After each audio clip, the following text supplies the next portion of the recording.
औज़ुबिल्लाहिमिनश्शैतानिर्रजीम बिस्मिल्लाहिर्रहमानिर्रहीम। अस्सलाम वालेकुम जनाब।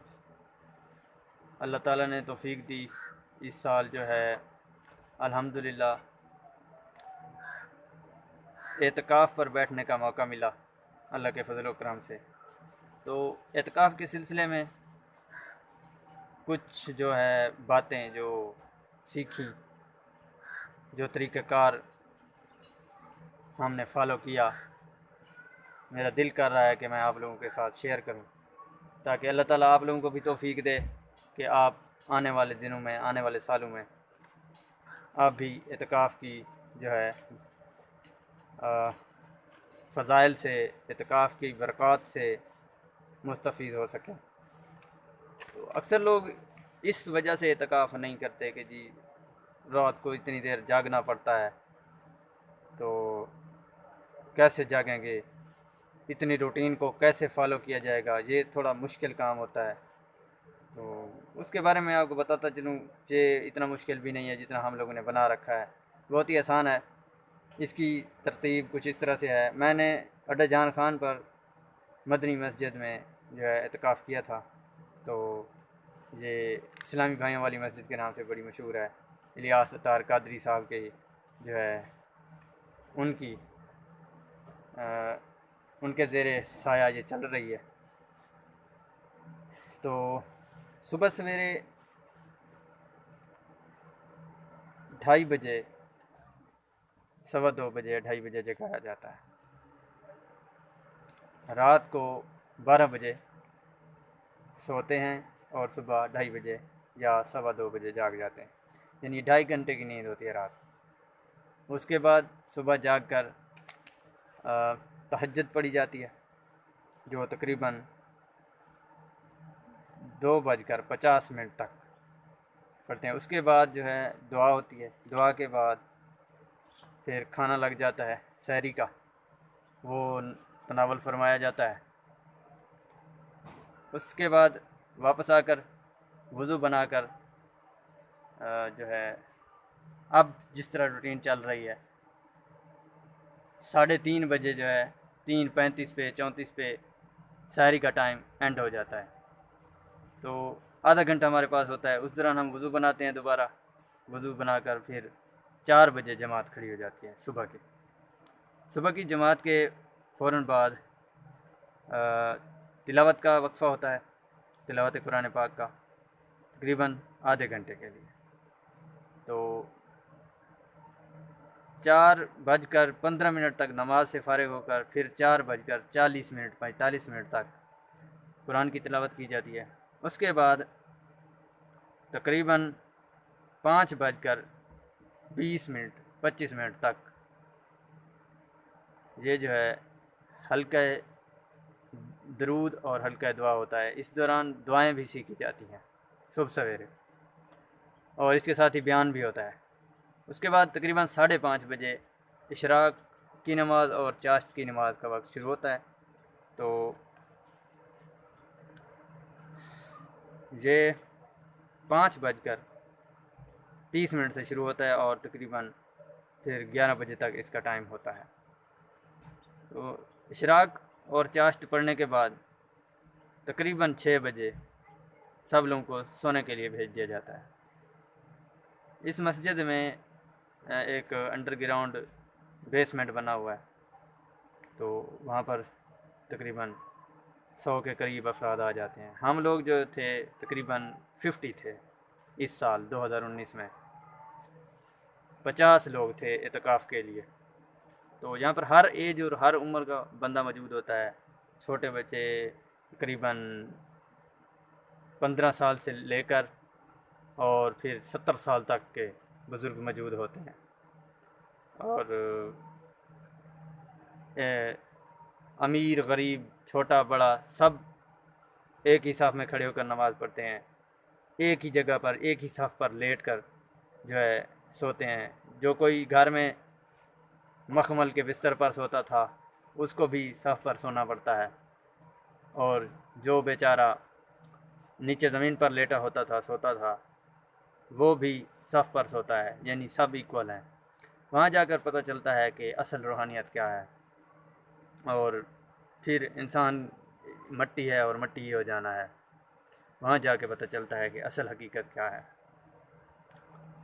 उसके बाद ये तकरीबन यानी 6 बजे से लेकर 11 बजे तक ये सोने का टाइम होता है,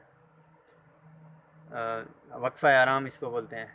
उसके बाद 11:20 या 10 मिनट 15 मिनट यहाँ पे उठा दिया जाता है। उठाने के बाद हम लोग तैयारी करते हैं, नहाते हैं, और जब 12:10 होते हैं तो कुरान का हल्का शुरू होता है। इसमें कुरानी कायदा पढ़ाया जाता है, बेहतरीन अरबी तलफ़्फ़ुज़ के साथ कुरान पढ़ाया जाता है, अलिफ से लेकर या तक तख्ती की तरकीब बनाई जाती है और उसको दोहराया जाता है, ताकि जो है हम कुरान पाक को सही तलफ़्फ़ुज़ के साथ अदा कर सकें। फिर ये जो है तकरीबन 1 घंटे का होता है। 12:15 15 मिनट पे शुरू होता है और 1:15 पे एंड हो जाता है। 1 घंटे का ये दौरानिया होता है। उसके बाद जो है फिर वज़ू की तैयारी की जाती है ज़ोहर की नमाज़ के लिए। ज़ोहर की नमाज़ 1:45 पे हो जाती है, और फिर दुआ के बाद फिर जो है दोबारा हल्का लगता है, नमाज के अहकाम का हल्का। उसमें वज़ू से लेकर जो है नमाज जनाजा तक, नमाज जो है ईदैन और सारी तमाम नमाज़ों के बारे में पूरी डिटेल से उनके असूल और ज़वाबित सिखाए जाते हैं। ये 10 दिन का स्टेप वाइज बनाया जाता है, तो पूरी तरतीब के साथ वज़ू के फ़राइज़, गुस्ल के फ़राइज़, वज़ू की सुन्नतें, गुस्ल की सुन्नतें, इस तरह जो है वाजिबात वग़ैरह वग़ैरह हर चीज़ का जो है पूरी तफसील के साथ हर चीज़ समझाई जाती है।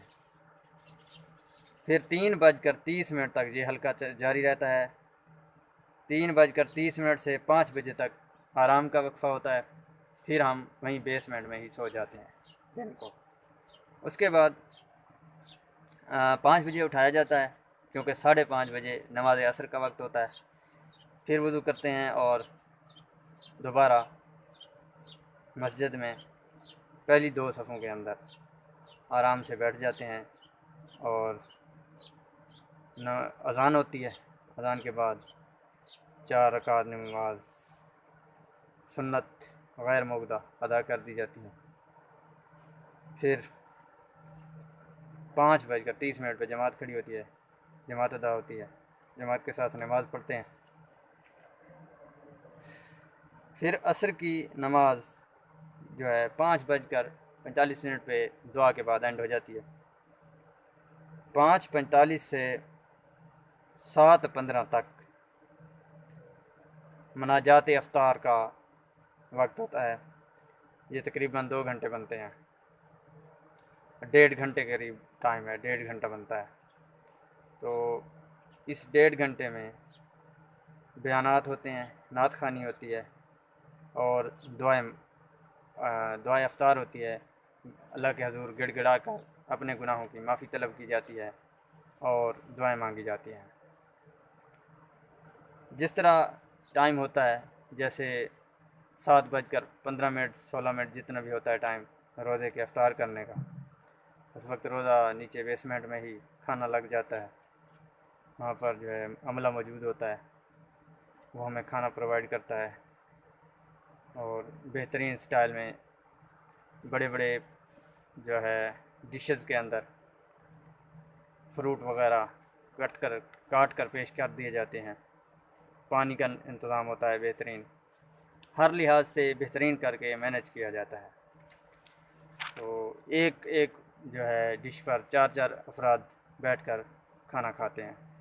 वहाँ पर पता है भाईचारा भी देखने में आता है।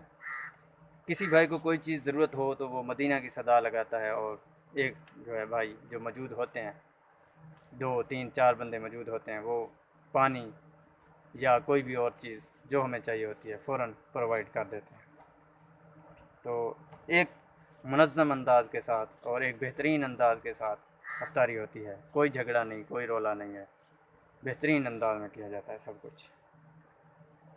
7:25 पे इस मगरिब की अज़ान हो जाती है। मगरिब की अज़ान के बाद फ़ौरन जो है नमाज जमात के लिए खड़ी हो जाती है।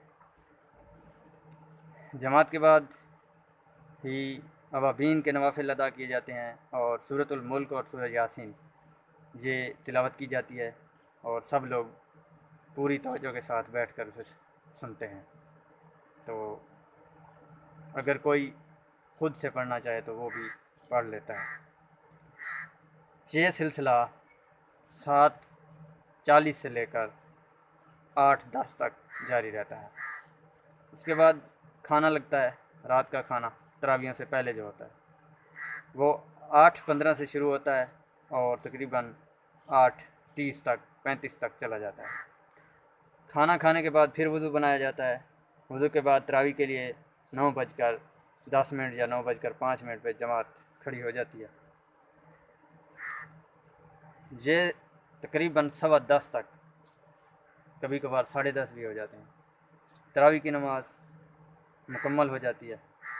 तकरीबन हर तरावी में हर रात एक सपारा या कम अज़ कम 20 रकू, जो कि एक सपारे से कुछ ज़्यादा ही बनते हैं, ये जो है हर हर रोज़ पढ़े जाते हैं और पहले सपारे से शुरू करके आखिरी सपारे तक मुकम्मल कुरान सुना जाता है। तो उसके बाद 10:30 से लेकर 11:30 तक यहाँ पर बयानात होते हैं, फ़िक्र आखरत से मुतल्लिक़ बयानात होते हैं और इस दौरान कहवा भी पेश किया जाता है ताकि कुछ अफराद जो ऊँघ रहे होते हैं उनको नींद ना आए और वो खुशगवार अंदाज में बयान को सुन सकें। उसके बाद 11:30, अक्सर 11:30 सुला दिया जाता है, वरना ज़्यादा से ज़्यादा 12 बजे सो जाते हैं। फिर दोबारा वही सुबह की रूटीन, सुबह सवेरे जनाब 2:15 पे उठा दिया जाता है। तो ताक रातों में सलातुत तरावी भी पढ़ी जाती है, तकरीबन 40 मिनट 35 मिनट इस पर भी लग जाते हैं। तो जिस दिन सलातुत तरावी पढ़नी हो उस दिन जो है सोने की रूटीन कुछ ज़्यादा कर दी जाती है ताकि रात को आसानी से जागा जा सके। जैसे 3:30 बजे सोते हैं तो 3 बजे सो जाते हैं। इसी तरह अगर सुबह 6 बजे सोते हैं तो 5 बजे सो जाते हैं। यानी 1-2 घंटा निकाल के वो रात के टाइम को मैनेज कर लिया जाता है। कोई 2-3 दिन पहले 2-3 दिन मुश्किल होती है, बाद में बहुत आसानी हो जाती है, बिल्कुल बंदा रूटीन में आ जाता है। तो ये इतना मुश्किल नहीं है, बस सिर्फ एक नीयत बनाने की ज़रूरत है। तो अल्लाह ताला आपको, हमें, हम सब को अल्लाह ताला के अहकाम पर चलने की तौफ़ीक़ अता फ़रमाए और आप लोगों को भी और हमें भी अल्लाह ताला हर साल एतकाफ़ में बैठने की तौफ़ीक़ अता फ़रमाए। शुक्रिया। अल्लाह हाफ़िज़।